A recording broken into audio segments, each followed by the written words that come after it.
As you know, the robots are coming, and so is artificial intelligence coming all over the world, and soon millions of people will have to be entrepreneurs, not employees. So the question is, given that our school system is still teaching you to be an employee, how do you teach your child to be an entrepreneur? I already said one lesson was my rich dad's lesson number one was the rich don't work for money. And my rich dad refused to pay me. He says, if I pay you, you'll think like an employee. You should use your brain to think like an entrepreneur and create money. Now, my poor dad, being an employee, he got very upset. How dare you? I'm going to call the police. I'm going to call the law on you. Because employees believe in being paid. Now, just recently, only a few years ago, this book came out from Dr. Tina Seelig. She's a medical doctor in neuroscience, and she's part of Stanford University's entrepreneurial team. And her book is entitled, What I Wish I Knew When I Was 20. So for those of you who think my rich dad was cruel to me for not paying me, you should read Tina Seelig's book. She said, what I wish I knew when I was 20, the difference was I learned what she wanted to know at 20 when I was 9 years old. My rich dad never paid me. And the first thing she writes about here is this. When people think about a paycheck, they actually make less money.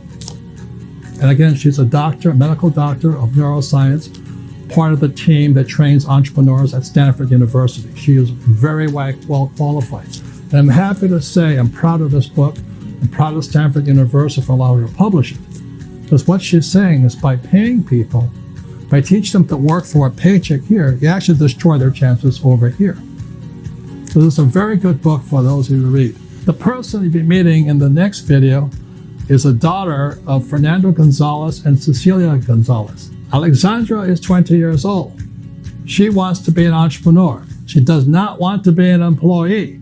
The problem was her school is training her to think like an employee, and she got very upset, and she actually got an F in her accounting class. Now, I'm very proud of this beautiful young lady, Alexandra, just 20 years old, because she demanded she'll understand accounting. Now, why is that so important? Because I'll explain why this is so important to her. You see, if you look at a financial statement, which this is here, income, expense, asset, liability, the reason accounting is so important, why a financial statement is so important, is because these guys here don't need financial statements. They don't need it. They can get by with just balancing a checkbook. On this side, if you're going to be a B and the I, a big business entrepreneur and a professional investor, you must understand income, expenses, assets, and liability statements of cash flow. Accounting is essential for these guys, but not essential for these guys. So the reason my wife Kim and I created the cash flow game was for people who wanted to go onto this side of the cash flow quadrant. Without understanding basic accounting, what's taught in the cash flow game and taught in Rich Dad, Poor Dad, most people cannot make it to this side. Please understand me. The reason this is not taught in school is simply because most people are training to be here, not here. So here's Alexandra Gonzalez with her mother and father talking about what she's learning in school and why accounting was so important to her.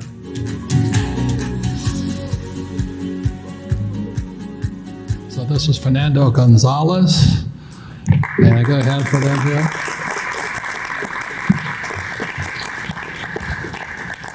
So this program is being recorded in 2017. It's the 20th anniversary of Rich Dad, Poor Dad. So Fernando, how long have you been coming to our seminars? 16 years. Have you learned a lot? A lot. And you and I are simpatico because you went to Naval Academy, right? I was in the Peruvian Navy for 14 years. Good. And what did you learn about money?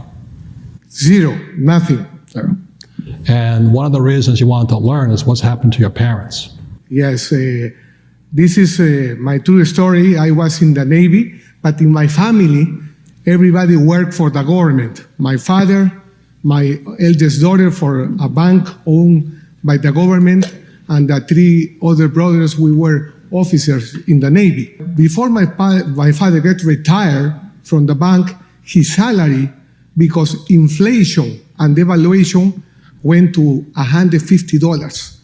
And he had Alzheimer's, and his sickness was about $2,500 by month. So when my father passed away, he had 88 years old, and my mother 89, and she received 50% from 150, $75. And my mother had a broken heart, so she needed a nurse, some staff, some logistics that were almost $3,000. But I am very proud to share with you that my financial education gave to my father and my father the lifestyle that they deserve until the end, with the support of my brothers as well. But it was amazing that when you can help your parents, but what I see is that my father was dedicated all his life to a bank owned by a government. And at the end, he got nothing, zero. It was a disaster. So for 15 years you've been coming? Sorry? 15 years you've been coming? Yes. Rich Dad? Yes. You started your become an entrepreneur? Yes. So what has changed since you become an entrepreneur? Well, it's a completely different mindset. As Robert said here this weekend, is about awareness. My awareness was different because my friends were looking for a salary for a better job, while I was looking to build a business and another business. And the reason why I keep coming is because every time that I come, I am creating more assets. I am learning from Kim, from Robert, from all of you, from the advisors in our trips. And that's one of the reasons I love Robert. He support me with the Latin American people. We travel together with the advisors, and we change people's lives. The awareness is completely different. And we just came back from Bolivia and Barcelona, Spain, to speak to. I don't speak Spanish, but other people do, so that's good. So with that said, Cecilia is your wife, and then please come up here, Cecilia. Big hand for her, please. So, Cecilia, we probably have already done this part, but you went from, so you live in Miami now, and you went from real estate agent in the S quadrant to investor, right? That's right. When I started also accompanying Fernando and started following and reading the books of Robert and Kim and applying their concepts, that's when I said, okay, how do I change from the left side, being a specialist, to the right side, being an investor? And that's when I decided to start with my first investment, second one, and so on. And now you've seen from her 4-plex to 8-plex, she's financially free. Okay. How long have you been married now? 26 years. 26 years. Big hand for that. Please.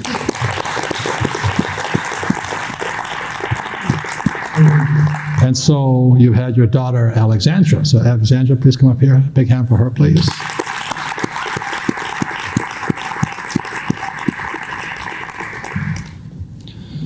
So Alexandra, you would have been, if he's been coming for 15 years and you're 20 years old now, you've been 5 years old, right? Yeah, exactly. So how has your life changed because your mother and father have changed? Oh, my life has changed enormously. I mean, I received an education at a university just to get the basics, but because of my parents, I don't let the grades define me. And I've been growing up with the rich dad philosophy, and that changes my perspective. And I've also been able to inspire some of my friends to do the same. So you play the cash flow game and all that? Yeah, we play the cash flow game at home. And not only have I learned more from the cash flow game than I ever have in my entire education, but it's also given us as a family a team, and we've developed personally, each one of us. So, and you're going to school in Miami? Yeah, I'm going to school in Miami. Mm-hmm. Thank you. And the not too long ago, I saw you in Santiago, Chile. Yeah. And you had an F in accounting, right? Yeah. When I first started the course, my dad told me pay very close attention because accounting is one of the most important courses you'll take for business. And that's why I'm studying at the University in Miami, because I want to have my own, I want to create jobs. And right when I got to Chile for Robert Kiyosaki's event, I found out I failed accounting, and I was completely devastated because I know that it's something very important for my future. And I was very upset with myself, and I was letting the grade define me, and I was depressed because I didn't think I could fulfill my passion anymore. I didn't think I was good enough. And when I spent a few minutes with Tom, he taught me more than I ever have learned in the entire semester with my professor. This was in Santiago, Chile. Yeah. And then he explained to me the importance of the cash flow game. So I started practicing more and more, and I retook the accounting class with the same professor. And everyone would tell me take it with a different professor so that you could actually pass this time. But I took it with the same one, and I got the highest grade he had ever seen in all my exams and in the class overall. And he asked me, thank you. He asked me what I did differently, and I told him, I didn't memorize like you told me to. I actually learned the material. So the instructor just says, don't worry about understanding accounting, just memorize the answers, Yeah, right? I kept asking him questions that he didn't know how to respond to. And he told me the problem is that you're trying to learn and you just have to memorize. Yeah. And then thankfully, I played the cash flow game with a different mindset. Tom taught me a lot, and I got the highest grade, which I thought was impossible. So Tom, you want to come up here, please? So one of the reasons we showed that video of Back to School with Rodney Dangerfield and the college professor is, again, going back to the cone of learning, is the difference is Tom does the real thing. The teacher doesn't. They just memorize answers and expect you to regurgitate the same answer back to them. So this is around 2016 or 2015. We're in Santiago. Yeah, just 2016. Yeah. And she has an F. She's all upset. We're teaching this course. And all of a sudden, Alexandra goes, oh my God. She's realizing she's learning from a teacher who has no right to teach because he doesn't practice what he teaches. So Tom, how did you support her? Well, so who's had a professor like that or a teacher like that in your life, right? They teach you to memorize something, and I'm going, are you kidding?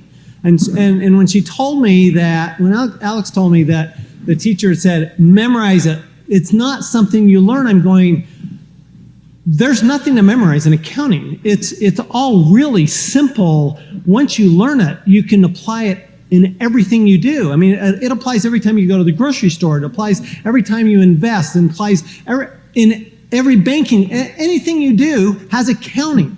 The whole world is about accounting. Well, that's the way I look at it. And if you understand it, but if you understand the reasons for it, anytime you understand the reasons for something, it makes sense. It has meaning to you then. Now it's meaningful. And so all I did with Alex, and we spent hours in the restaurant, basically at the breakfast and lunch and dinner, and we spent hours just going over, okay, now why is this way? Why do you look at it this way? Why is the debit on the left, credit on the right? Why does the bank credit your account when you deposit money in there?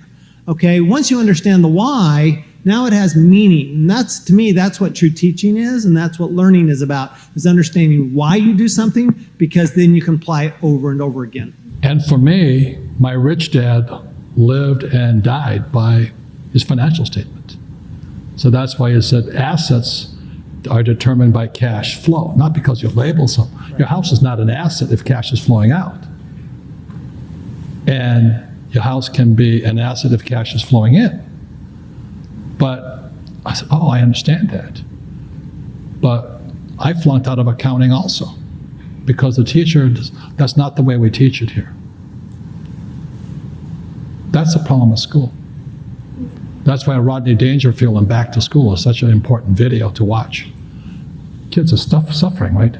No, yeah, it's depressing because actually yesterday when I wasn't able to attend the event, but my parents were going over the readings that you had assigned, and we were studying it, and one of the quotes said, you can avoid reality, but you can't avoid the consequences from avoiding reality.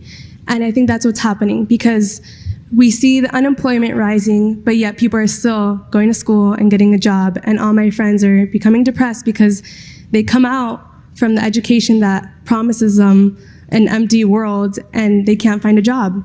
And it's really sad. It's really sad. And I felt like that too. Before coming to the event, I told myself, maybe being an entrepreneur isn't my thing. And when I came here, it was one of those wow moments that you were talking about.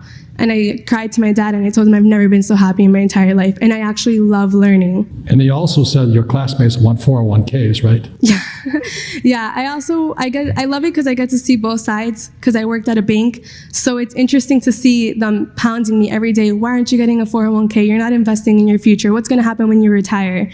And after coming to this event, I tried explaining it to them and they just didn't get it. They're like, no, that's not right. It's funny. So Mom and Dad, how do you feel about your daughter? Very proud. Yeah, very proud of her. And she's learning. She's learning and acquiring all this knowledge and awareness. I am very proud, very thankful with you, because for 16 years you always give me support. And I am very proud of Alexandra, because when we went to Chile, she was so deeply connected, but I saw her behavior when she get back to reality in the university, getting depressed. And now that she knows that she was coming here, she was, boom, turn on the lights again. She was so happy. So she's experiencing the same that me. Before reach that, fear, uncertainty. After reach that, freedom, happiness.